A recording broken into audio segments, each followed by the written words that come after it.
ఇప్పటిదాకా విడుదలైన అన్ని సర్వేల్లో బీఆర్ఎస్ విజయమే ప్రొజెక్ట్ అయింది.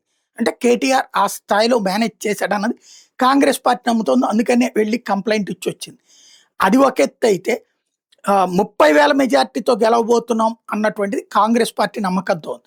బేసిక్‌గా జూబ్లీ హిల్స్ ధనవంతుల ప్రదేశం అన్నది అందరూ నమ్ముతారు. కానీ 60% మంది పేదల బస్తీలు, అక్కడ బస్తీల్లో పేదలుంటారు. 60% మంది అక్కడే ఉంటారు. ఇప్పుడు ఆ చెక్ పోస్టు, ఆ పక్కన ఉన్నటువంటి రోడ్లు చూస్తున్నాం. ఆ సందుల్లో ఉన్నది అంతా కూడా పేద మధ్యతరగతి వర్గాలే. దాదాపుగా 50-60% పేద మధ్యతరగతి వర్గాలు ఉన్నటువంటి 20-30% మధ్యతరగతి, 50% దాకా పేదలున్నారు. ఒక 10-20% మంది మాత్రమే ధనవంతులుంటారు. ఈ ధనవంతులు ఓటేయడానికి వచ్చేది అందులో 1% అంటే ఉన్న ఆ 10%లో 1% వస్తే గ్రేటే.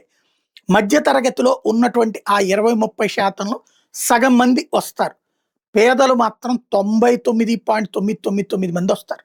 కాబట్టి ఇప్పుడు ఆ పేదలకి మేం చేశాం అన్నటువంటిది, వాళ్ళకి పేదలకి ఇళ్ళిచ్చాం, పెన్షన్‌లిచ్చాం, ఈ లెక్కల్ని బీఆర్ఎస్ చెప్పుకొస్తుంటే, వాళ్ళు ఆ పేదల్ని మోసం చేస్తే ఆ పేదలకు అండగా నిలబడ్డామని కాంగ్రెస్ చెప్తోంది.